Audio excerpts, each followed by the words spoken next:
এর মুখপাত্র চিন্ময়কৃষ্ণ দাস ব্রহ্মচারী সহ সকলে অনতি বিলম্বে মুক্তি দাবি করেন। বক্তারা বলেন, চিন্ময়কৃষ্ণ দাস ব্রহ্মচারীকে একটি মিথ্যা মামলায় গ্রেপ্তার দেখিয়ে তাকে কারাগারে আটক করা হয়। পরবর্তীতে তিনি যখন মহামান্য সুপ্রিম কোর্টের হাইকোর্ট বিভাগ থেকে জামিন লাভ করেন, তখন তার জামিন মহামান্য সুপ্রিম কোর্টের আপিল বিভাগে স্থগিত করা হয়েছে। শুধু তাই না, পরবর্তীতে তাকে আরও 5টি মামলায় গ্রেপ্তার দেখানো হয়েছে এবং চট্টগ্রাম বারের আইনজীবীকে যখন হত্যা করা হয় তখন তিনি পুলিশের হেফাজতে ছিলেন। তাকেও সেই মামলায় গ্রেপ্তার এবং পরবর্তীতে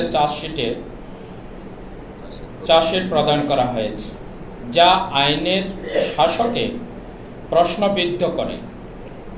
বক্তারা অনতিবিলম্বে চিন্ময়কৃষ্ণ দাস ব্রহ্মচারী সহ সকলকে মুক্তি দিয়ে দেশের আইনের শাসন প্রতিষ্ঠার জন্য মাননীয় প্রধান উপদেষ্টার নিকট আকর্ষণ করছি। বক্তারা বলেন, বাংলাদেশ সনাতনী সম্প্রদায়ের সব সরকার এর আমলে অবহেলিত ও নির্যাতিত এবং ন্যায় বিচারের থেকে বঞ্চিত।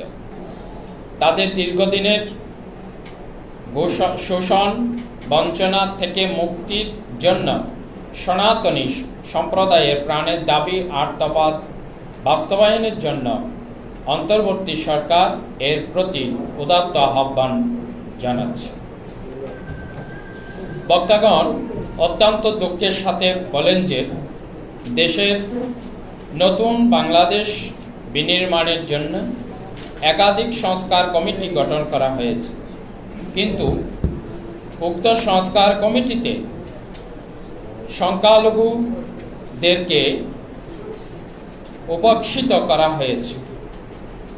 সংখ্যালঘু সম্প্রদায়কে উপেক্ষা করে রাষ্ট্রের কোনো সংস্কার হলে এবং দেশের সংখ্যালঘু সম্প্রদায়ে সেটা মেনে নেবে না এবং দেশে বিদেশে উক্ত সংস্কার আজ প্রশ্নবিদ্ধ, অগ্রহণযোগ্য বলে বক্তাগণ মনে করেন। বক্তারা বলেন, দেশের বিভিন্ন স্থানে মঠ মন্দির ভাঙচুর, ধর্ষণ, খুন, লুটপাট, হত্যা মতো জঘন্য ও ন্যাক্কারজনক ঘটনা ঘটেছে, কিন্তু অপরাধীদের সঠিক বিচার না হওয়ার কারণে এই ঘটনা প্রতিনিয়ত ঘটে চলছে।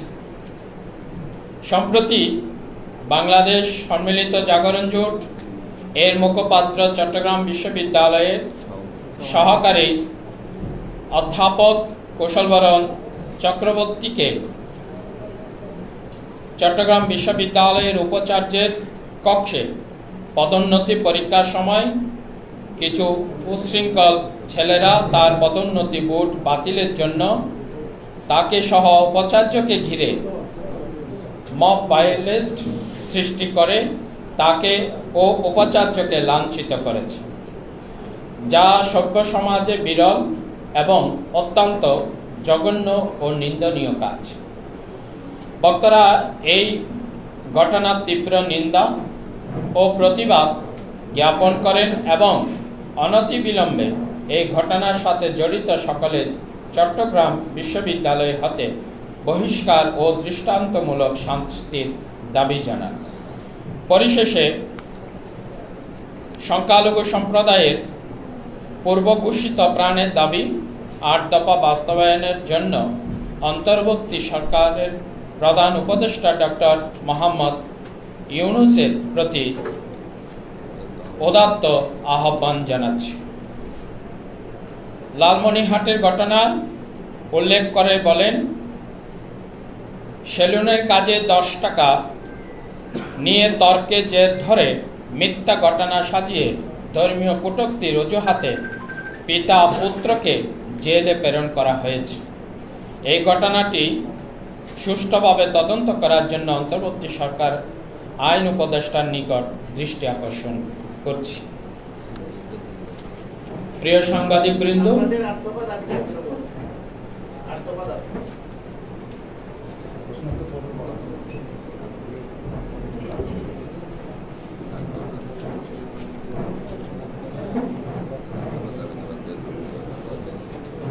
আমরা যারা সবাই মত দেখিয়েছি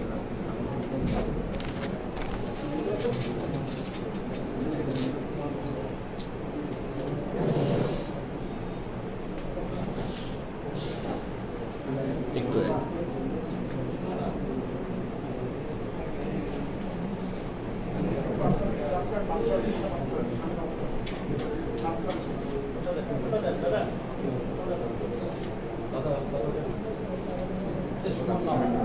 আছে আছে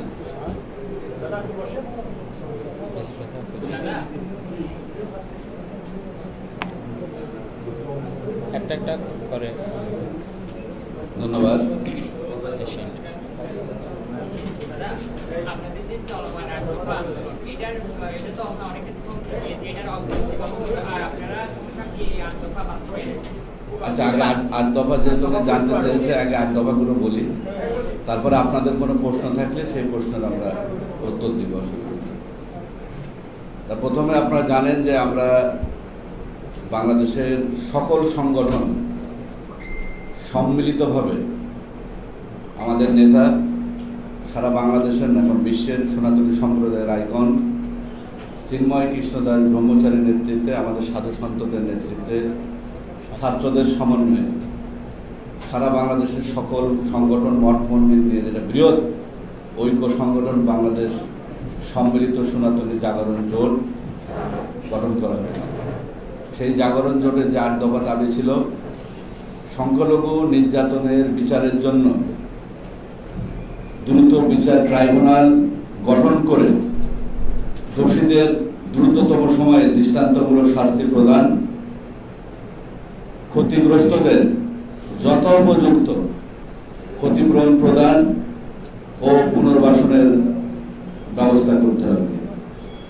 নাম্বার 2, অনতিবিলম্বে সংখ্যালঘু সুরক্ষা আইন প্রণয়ন করতে হবে।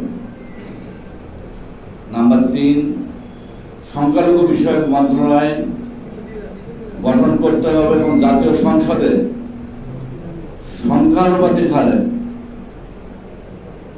বা সংরক্ষিত আসন যেটা বরাদ্দ করে রাখতে হবে। নাম্বার 4, হিন্দু ধর্মীয় কল্যাণ ট্রাস্টকে হিন্দু ফাউন্ডেশনে উন্নত করতে হবে, পাশাপাশি বৌদ্ধ খ্রিস্টান ধর্ম কল্যাণ ট্রাস্টকেও ফাউন্ডেশনে উন্নত করতে হবে।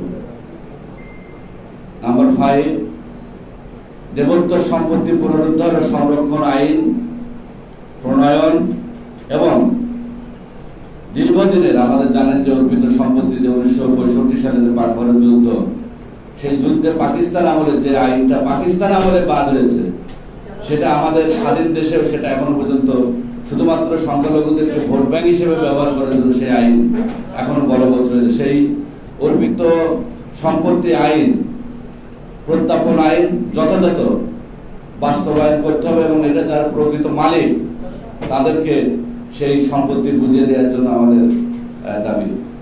নাম্বার 6, প্রতিটি শিক্ষা প্রতিষ্ঠানে সংখ্যালঘুদের জন্য উপাসনালয় নির্মাণ এবং প্রতিটি হোস্টেলে প্রার্থনা কক্ষ বরাদ্দ করতে হবে।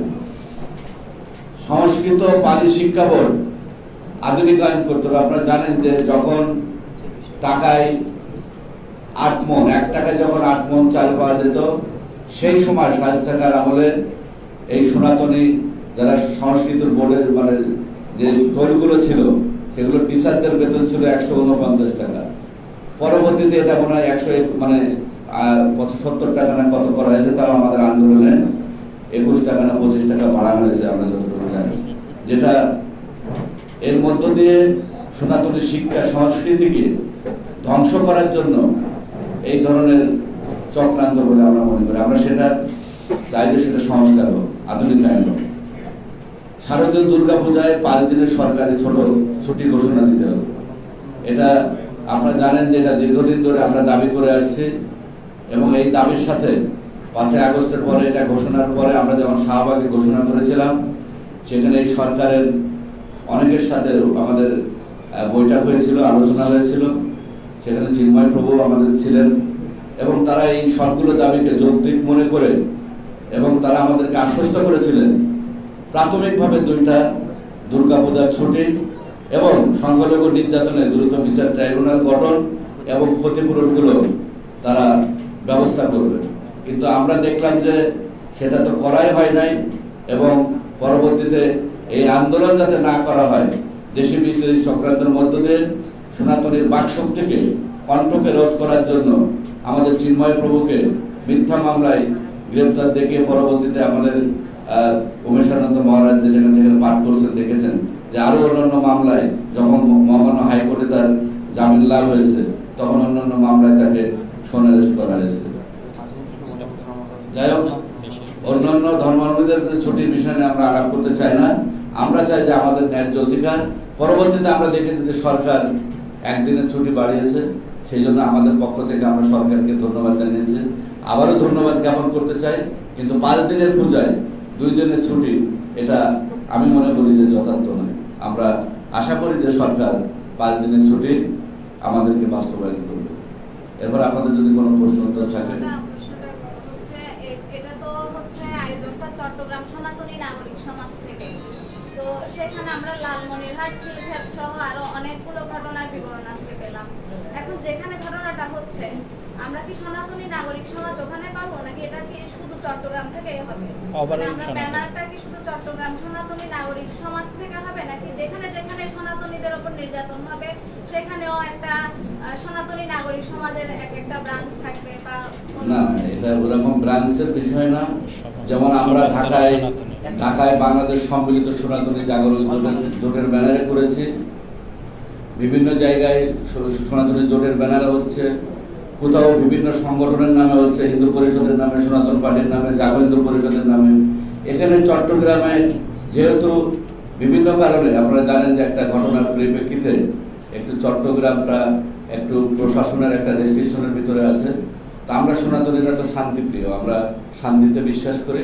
সেই জন্য প্রশাসনের, আমরা যেহেতু আইনের প্রতি শ্রদ্ধাশীল, প্রশাসনের কথার প্রতি শ্রদ্ধা রেখে তারা যেভাবে বলেছেন আমাদের প্রতিবাদ করার কথা, আমরা যে ব্যানারে হোক আমাদের প্রতিবাদ চলমান। চট্টগ্রামে এই ব্যানারে ওনারা আয়োজন করেছেন। আচ্ছা, পরবর্তী প্রশ্নটা হচ্ছে যে মেধার প্রশ্নটা আসছে যে আমরা হয়তো অনেকেই জানি গতবারও চট্টগ্রাম সেরা ছিল এসএসসি পরীক্ষায় প্রজ্ঞা দত্ত, আর এবার দেশেরা হচ্ছে আমাদের নিবিড় কর্মকার, সে 1300 নম্বরের মধ্যে 1285 নম্বর পেয়েছে। তো যেখানে আমাদের মেধার কোনো কমতি আমরা দেখছি না, সেটা পরীক্ষা দিক থেকেই আমরা প্রমাণ দিয়ে আসছি। তো সেখানে আমি একজন প্রফেসরকে আজকে হেনস্থা হচ্ছে, তো পরবর্তীতে আমাদের মেধাগুলো হারিয়ে যাচ্ছে কিনা, বা সনাতনী নাগরিক সমাজ থেকে আপনাদের প্রয়োজনীয় পদক্ষেপ কি এই মেধাগুলোকে সংরক্ষণ করার জন্য? এটা শুধু এই পরীক্ষা নয়, আপনি দেখবেন যে কিছুদিন আগে বুয়েটে 6000 জনের একটা পরীক্ষা হয়েছিল, সেখানেও সেই পরীক্ষায় আমাদের বুয়েটের একজন হিন্দু শিক্ষার্থী সে কিন্তু প্রথম হয়েছে, তাকে চাকরি দেওয়া হয়নি। সারা বাংলাদেশের প্রতি রন্ধে রন্ধে সাম্প্রদায়িকতা বিরাজ করছে হিন্দু শূন্য করার জন্য এবং হিন্দু মেধাকে, এবং এখানে যেহেতু ওই ধরনের কোনো সুযোগ নাই, যেই জন্য আমরা বলেছি যে ভাইবা প্রথা, ভাইবা এটা বিলুপ্তি হোক। এবং আমরা যদি কখনো, যদিও এটা এখানে জানি না, আমরা যদি কখনো রাজনৈতিক এখানে বিভিন্ন দল যারা গঠন করেছে, যদি কখনো রাজনৈতিক ক্ষমতায়নের আমাদের সুযোগ থাকে, তাহলে আমাদের প্রথম দাবি হবে যে ভাইবা নামে এই যে বিষয়টা এটা যেন বিলুপ্ত। মানুষ পরীক্ষা দিয়ে প্রকৃত যোগ্য এবং মেধার মধ্য দিয়ে যদি পরীক্ষা হয়ে যদি নিয়োগ হয়, আমি বলতে পারি যে সনাতনীরা 50% না 60% সেখানে চাকরি করার সক্ষমতা অর্জন করে বলে এটা আমরা বিশ্বাস করি। আপনারা ঐক্যের কথা বলেন, এই ঐক্যের কথা বলেন, আবার দেখি যে জন্মাষ্টমী পরিষদ নিয়ে পাল্টাপাল্টি কমিটি হয়, পাল্টাপাল্টি সংবাদ সম্মেলন হয়, পাল্টাপাল্টি হয়, তাহলে ঐক্যটা কোথায় আপনারা করেন? ঐক্যের সূচনার কথা বলেন, কিন্তু দেখি যে সাধারণ সনাতনীরা আপনাদের এই বিভিন্ন কমিটি নিয়ে মানে একটা দলবাজি করে যে আমি নেতা হবো, এই একটা মনোভাব নিয়ে বিভিন্ন সনাতনী দেশকে কিছু বিরক্ত করা হচ্ছে। তাহলে ঐক্যটা আপনারা কিভাবে সৃষ্টি করতে পারবেন? আচ্ছা, ঐক্যের বিষয়টা হলো আমরা ঐক্যের জন্য আহ্বান করেছি এবং আপনারা দেখেছেন চিন্ময় কৃষ্ণ দাস ব্রহ্মচারীর নেতৃত্বে সারা বাংলাদেশের সকল সংগঠন তার নেতৃত্বে বাংলাদেশ সম্মিলিত সনাতনী জাগরণ জোটের ব্যানারে ঐক্যবদ্ধ হয়ে আন্দোলন সংগ্রাম করেছে। এখন আপনি যেটা বলছেন যে উপদেষ্টা এই জন্মাষ্টমী উদযাপন পরিষদ, সনাতন পার্টি, হিন্দু পরিষদ, এগুলো যার যার আলাদা বিষয়, আলাদা ব্যানার। এদিকে সাধারণ সমাজের উপর একটা এফেক্ট হচ্ছে না? সেটা এফেক্ট হলেও বিভিন্ন নেতা থাকবে, বিভিন্ন আমি তো মনে করি হিন্দুদের নেতাই না। হিন্দুদের নেতা কোথায়? নেতৃত্ব দেওয়ার মতো আমরা লোকই তো খুঁজে পাচ্ছি না। যত বেশি সংগঠন হবে তত বেশি নেতৃত্ব সৃষ্টি হবে, তত বেশি কাজের ক্ষেত্র তৈরি হবে, এবং সেটা ভালো। কিন্তু কথা হচ্ছে যে দিন শেষে আমরা একত্রিত কিনা। এতদিন আমাদেরকে যখন শেখ হাসিনার কাছে যাওয়া হতো বলতো যে আপনারা একত্রিত হয়ে আছেন, একত্রিত হয়ে আছেন। আমরা তো একত্রিত হতে বহুবার গেছি। এটার মধ্য দিয়ে মূলত হলো এই দেশের হিন্দুরা জাগ্রত হোক, হিন্দুরা নেতৃত্ব দিক, হিন্দুরা জেগে উঠুক। তারা সেটা চায় না, কারণ জানে যে হিন্দুরা মেধাবী, হিন্দুরা দক্ষ, এবং হিন্দুরা বেঈমান না, তারা বিশ্বাসী, তারা এবং বড় বড় কর্মচারী বিভিন্ন জায়গায় দেখবেন কোম্পানিগুলোতে সব অর্থনৈতিক দায়িত্বগুলো দেখবেন যে হিন্দু সম্প্রদায়ের অনেকের উপরে দায়িত্ব আছে। এবং ৭১-এর মুক্তিযুদ্ধেও আমাদের হিন্দুদের কেউ কিন্তু আমরা মুক্তিযুদ্ধের পক্ষে ছিলাম আমরা করে। এবং আজকে দীর্ঘদিন ধরে যারা এই দেশে হিন্দুরা বসবাস করছে, এই দেশের প্রতি অনেকে বলে যে আমাদের এই দেশের প্রতি মমতা নাই, আমাদের এই দেশের প্রতি ভালোবাসা নেই।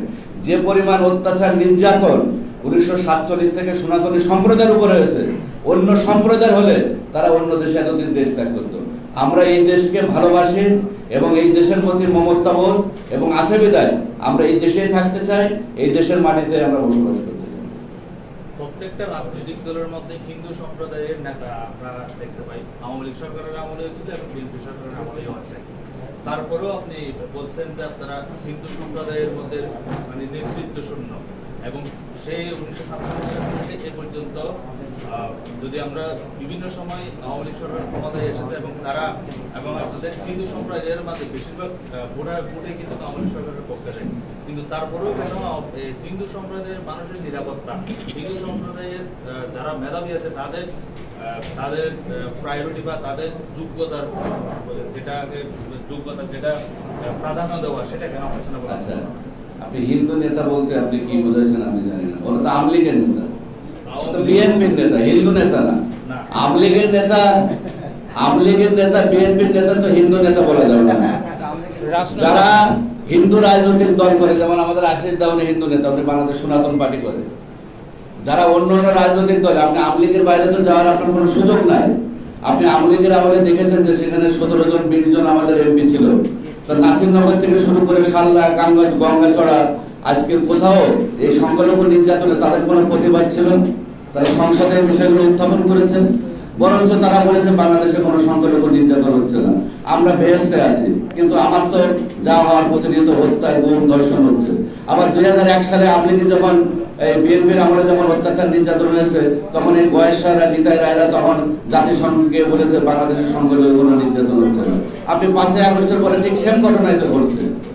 তারা বলতেছে যে আমরা বাড়াবাড়ি করছে, যেটা মিডিয়ার বাড়াবাড়ি, ভারতের মিডিয়ার বাড়াবাড়ি, কিন্তু আসলে নির্যাতন হচ্ছে কিনা আপনি বলেন? বাংলাদেশকে এখন আইনের শাসন আছে, আপনার আমার নিরাপত্তা আছে। আজকে এখান থেকে বেরোনোর পর আপনি আমি যে মব ভায়োলেন্সের সুযোগ হবে না এবং পুলিশকে ডাকলে যে আমরা পাবো না, এটা তো অস্বীকার করার কোনো বড়ই নাই বর্তমান যে পরিস্থিতি। এবং এই বিষয়গুলো আমরা সাংবাদিক বন্ধুদেরকে অনুরোধ করব, আপনারাই জাতির বিবেক, আপনারাই একমাত্র এই জাতিকে ঠিক করতে পারেন। আমরা কি যে 2007 সালে যখন মঈনুদ্দিন ফখরুদ্দিন সরকার ছিল, আমি তো মনে করি সেই আমলে বাংলাদেশের সকল মানুষ সুখী ছিল এবং ভালো ছিল। এটা আমার ব্যক্তিগত অভিমত, আমি জানি না সবাই, কিন্তু আইনের শাসন ছিল। তাই বর্তমানে আওয়ামী লীগের আমলে বা বিএনপির আমলে বা এই যে বর্তমান 5ই আগস্টের পরে অন্তর্বর্তী সরকারের আমলে সেই শাসন ব্যবস্থা তারা তো প্রবর্তন করতে পারেন না। এবং এটার জন্য আমি মনে করি যে যেমন আমরা দায়ী, রাজনীতিবিদরা বাংলাদেশের অসৎ রাজনীতিবিদ, এই সৎ রাজনীতিবিদ না থাকার কারণে বাংলাদেশে আমাদের দুর্ভাগ্য যে এই অসৎ রাজনীতিবিদদের কারণে আজকে বাংলাদেশের এই অবস্থা। এবং এটার জন্য অধিকাংশ আরো দায়ী বাংলাদেশের সাংবাদিকরা। কারণ সাংবাদিকরা যেটা করেন, যে সরকার আসে সেই সরকারের হয়তো বা কিছু করার নাই আপনাদের পেশাগত কারণে বা এটাকে টিকে রাখার জন্য হতে পারে, কিন্তু আমার মনে হয় যে আপনারা আরেকটু যদি সোচ্চার হন, এটা আমি আবেগের জায়গা থেকে বলছি, আপনাদের ইসের জায়গা থেকে বলছি না, আমাদের অনেক বন্ধু বান্ধব সাংবাদিক পেশায় আছে। আমার মনে হয় যে আপনারা যদি একটু স্ট্রিক্ট হন, আরেকটু যদি সজাগ হন, তাহলে বাংলাদেশের ন্যায় বিচার প্রতিষ্ঠিত হবে, সকল মানুষের, নাগরিকের সমান অধিকার প্রতিষ্ঠিত হবে বলে আমার ধারণা, আমার জায়গা থেকে। সাংবাদিকরা চাইলে অনেক কিছু পারে, মিডিয়া চাইলে অনেক কিছু পারে, সেই জন্য আপনাদের ভূমিকাটা আমি মনে করি যে আমাদের থেকে আপনাদের ভূমিকাটা অনেক বেশি, আপনারা আরো বেশি সোচ্চার হবেন, এটা আপনাদের কাছে আমাদের উদাত্ত আহ্বান। এটা যেহেতু এখানে আসলে সনাতনী নাগরিক সমাজ কমিটির সংবাদ সম্মেলন, এটা আমাদের কোনো জোটের সংবাদ সম্মেলন না, তারপরেও আমরা ঢাকায় যেটা আপনারা জানেন যে গতকাল আমরা বিক্ষোভ মিছিল সমাবেশ করেছি, সেই জায়গায় আমরা ঘোষণা করেছি যে 4 আগস্টের 4 তারিখে আমাদের চিন্ময় কৃষ্ণ দাস ব্রহ্মচারীর মামলার জামিন শুনানি আছে। চিন্ময় কৃষ্ণ দাস ব্রহ্মচারীর জামিন শুনানি আছে আগস্টের 4 তারিখে। এটা মহামান্য সুপ্রিম কোর্টের হাইকোর্ট বিভাগে এটা একদম ফুল বেঞ্চে প্রধান বিচারপতির বেঞ্চে শুনানি হবে। আমরা সেই পর্যন্ত দিন, যদি 4 তারিখে যদি কোনো আমরা জামিন না পাই বা যদি আমাদের প্রভুকে জামিন না দেওয়া হয়, আমরা জানেন যে ঢাকা থেকে আমরা ঘোষণা করেছি যে Dhaka to Chittagong long march ঘোষণা করা হবে। তা শুধু এটা আমাদের ঢাকার বিষয়টা তো নয়, এটা শুধু ঢাকার বিষয় তো নয়, যেহেতু আমাদের চট্টগ্রামের সাধু সন্তরা রয়েছেন, তাদেরও এখানে চট্টগ্রামেরও আমাদের একটা পার্ট রয়েছে। সেই জন্য আমরা আজকে তাদের সাথে বসবো, আলোচনা করব, করণীয় ঠিক করব, এবং আমরা বিশ্বাস করি যে আমাদের যদি মুক্তি না হয় আমরা Dhaka to Chittagong long march আমরা ঘোষণা করব। কুশল স্যারের বিরুদ্ধে যে মানে আরোপগুলো দোষারোপগুলো যেগুলো করা হয়েছে সেগুলো তো চিহ্নিত মানুষ, আমাদের কাছে ভিডিও ফুটেজ সহ আছে। এখন আমরা আপনাদের পক্ষ থেকে কোনো পদক্ষেপ পাচ্ছি কিনা যে তাদেরকে বহিষ্কার বা তাদের বিরুদ্ধে আপনাদের পদক্ষেপ? আমরা তো আপনি দেখেছেন যে এখানে যে আমরা পাঠ করেছি সেখানে বহিষ্কারের বিষয়টা আমরা বলেছি, আর আইনের বিষয়টা এটা আমরা বহিষ্কারের জন্য দাবি জানাবো। এবং এখানে যারা আমাদের নেতৃবৃন্দ আছে, আমার জানা মতে এটা উপাচার্যের কাছে একটা স্মারকলিপি দেওয়ার কথা ছিল, যেহেতু এটা তাদের একটা প্রক্টর মানে চট্টগ্রাম বিশ্ববিদ্যালয় প্রশাসনের একটা আলাদা বডি আছে, তাদের কাছে আমরা দাবি জানাবো। তবে এই মব ভায়োলেন্সের বিষয়টা আমরা দেখছি, আমি মনে করি ব্যক্তিগতভাবে একজন আইনজীবী হিসেবে, এটা যেহেতু কুশল বরণ চক্রবর্তীর উপর হয়েছে, তিনি আমরা বলেছিলাম একটা জিডি করতে, অলরেডি মনে একটা জিডি করার কথা, যদি জিডি করে থাকে প্রশাসন চাইলে জিডি থেকেও মামলা গ্রহণ করতে পারেন।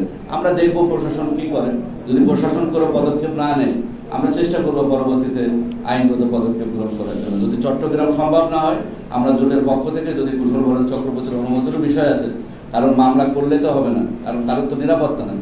আমি মামলা করলাম, পরবর্তীতে উনি তো চট্টগ্রাম বিশ্ববিদ্যালয়ে যদি যেতে না পারে, আরেক ধরনের যদি উনি হামলার শিকার হতে পারে। আর ইতিমধ্যে আপনারা দেখেছেন যে কিছু ইউটিউব ব্যক্তি বিভিন্নভাবে তাকে আক্রমণ করার জন্য একদম ওপেন সেখানে বলে দিয়েছে। তো সেই জায়গায় আমরা যদি এখন আবার পাল্টা আইনের, যেখানে দেশে আইনের শাসন নাই, আমরা বলছি যে মানুষের নিরাপত্তা নাই, সেই জায়গায় আইনের দ্বারস্থ হয়ে যদি আমি আবার হামলার শিকার হই, তাহলে সেটা তো আমার আগে নিরাপত্তা তো নিশ্চিত করতে হবে। তবে অবশ্যই আমরা তাদের বিরুদ্ধে আমরা দৃষ্টান্তমূলক শাস্তি দাবি করি, আগে প্রশাসনিক শাস্তি হোক, যদি না হয় আমাদের জায়গা থেকে আমরা অবশ্যই আইনগত পদক্ষেপ পরবর্তীতে গ্রহণ করব। কুশল স্যারের বিরুদ্ধে যেটা মব করছেন আপনারা, ওরা তো বিশ্ববিদ্যালয়ের ছাত্র, ওদের বিরুদ্ধে আপনার পক্ষের কাছে কোনো অভিযোগ করছে কিনা, ওদের একদম যারা করছে ওদের বিরুদ্ধে কোনো অভিযোগ করছে? আচ্ছা, এটা শুধু কুশল স্যারের বিরুদ্ধে করছে কিন্তু সেটা কিন্তু নয়। একজন উপাচার্যের পক্ষে বসে প্রশাসনকে বিদ্বান করে দেখানো এবং উপাচার্যকে বলা যে তোমার চেয়ারে তুমি বসো নয়, আমরা তোমাকে বসাই যে তোমার যোগ্যতায় বসানো। তাহলে সেই ক্ষেত্রে কুশল স্যারের বিষয়টা তো বাদ দিলাম, তো প্রশাসনের পক্ষ থেকে তাদের বিরুদ্ধে যে ছাত্রদের বিরুদ্ধে ব্যবস্থা নেওয়া। আমরা এখনো যেমন শিক্ষকদেরকে পায়ে হাত দিয়ে আগে সালাম করি, সেটা হিন্দু হোক মুসলিম হোক, সেটা যাই হোক না কেন, তো সেই জায়গায় একজন উপাচার্যকে যদি, তাহলে তারা কত বড় ক্ষমতাধর, তারা কত ক্ষমতাশালী, যারা উপাচার্য নিয়োগ দেয়, তাদের বিরুদ্ধে আমরা যারা চুনোপুটি, তারা কি ধরনের ব্যবস্থা আমরা গ্রহণ করতে পারবো? আমি মনে করি প্রশাসনের উচিত ব্যবস্থা নেওয়া। তারপরে যদি না নেই, আমরা যারা আছি আমাদের জোটের বা তারও ব্যক্তিগত বিষয় আছে, কারণ আমরা একটা মামলা করলাম, তিনি যদি বলেন যে না আপনি মামলা করলেন কেন, আমার নিরাপত্তার বিষয় আছে, আমি তো যেতে পারবো না, সেই জন্য তার সাথেও আমরা আরো আলোচনা